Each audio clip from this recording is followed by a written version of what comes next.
Welcome to The Explainer.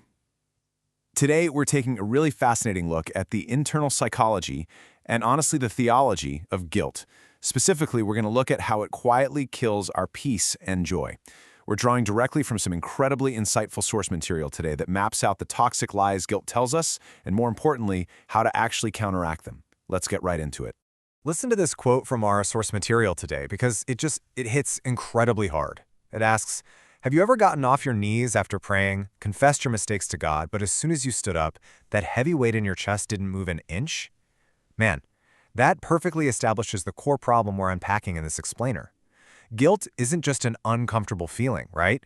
According to the framework we're studying, it's this lingering, incredibly heavy weight that doesn't just vanish just because you want it to. It hangs over your head, you prayed about it, you talked about it, but somehow that physical and emotional weight remains completely stubborn.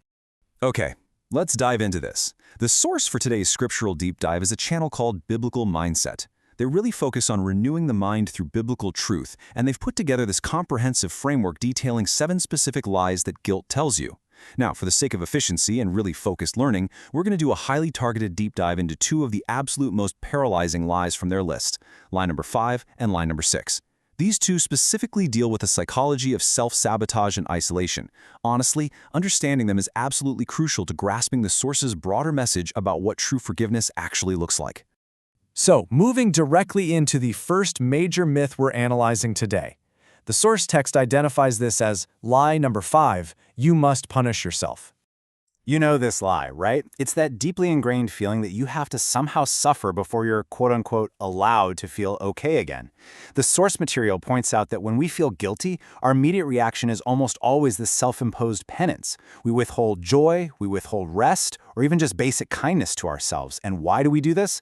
Well, the source explains that this lie feels true because, logically, it kind of seems fair. The lie whispers that your personal suffering completes what Jesus started.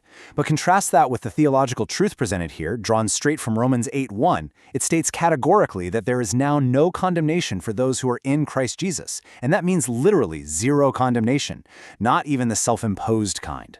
And this is where it gets really interesting, because this completely flips our standard perspective on self-punishment. I mean, we tend to view beating ourselves up as a form of humility, right? Like we're being appropriately sorry. But the source material reframes it as something entirely different. It's actually pride. Think about it. By punishing yourself, you are essentially insisting that your own personal suffering is somehow required to finish what the cross already finished. You're trying to carry a punishment that, according to the theology being explained here, was already fully carried by someone else on your behalf. It's like trying to pay a massive restaurant bill that someone else already covered, tip included. You simply don't need to punish yourself because the bill has already been paid in full. Which brings us to the next major hurdle, identified by our source as lie number 6, you are the exception. If lie 5 was all about self-sabotage, lie 6 is about profound, heavy isolation. It is the voice of guilt that tells you your specific case is uniquely terrible and totally disqualifying. The source material challenges this head-on by asking a really piercing question.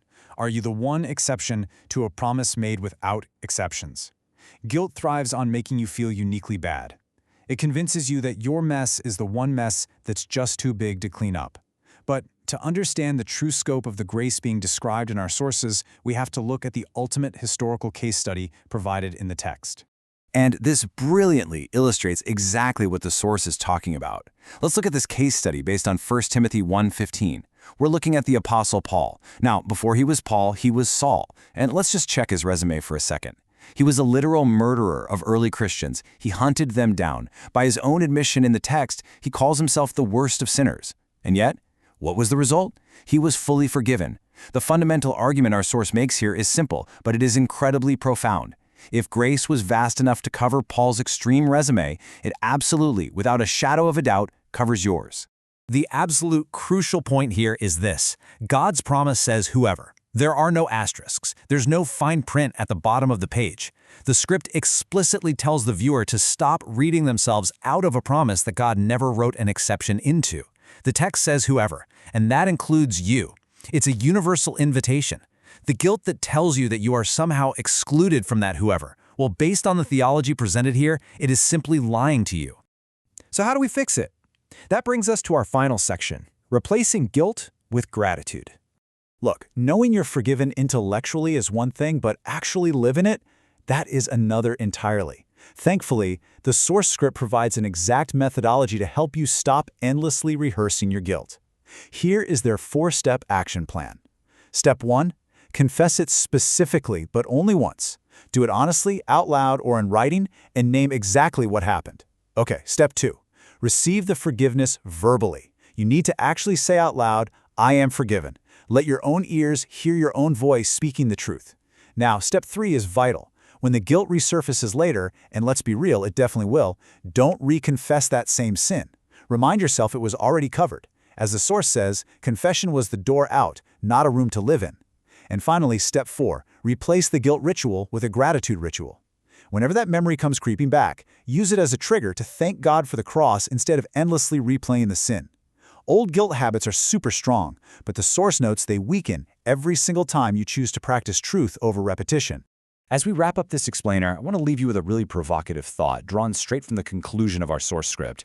Ask yourself right now, which of these guilt lies have you believed the longest without even realizing it? Have you been secretly punishing yourself, thinking that's what's required? Or maybe believing you were the one huge exception to grace? Listen, guilt was never meant to be your permanent address. If this deep dive resonated with you, the Source channel actually offers a full guide covering all 7 lies about guilt. But for now, just reflect on these 2, practice that gratitude ritual we just talked about, and start letting go of the weight you were never meant to carry. Thanks for joining me on this explainer, and we'll see you next time.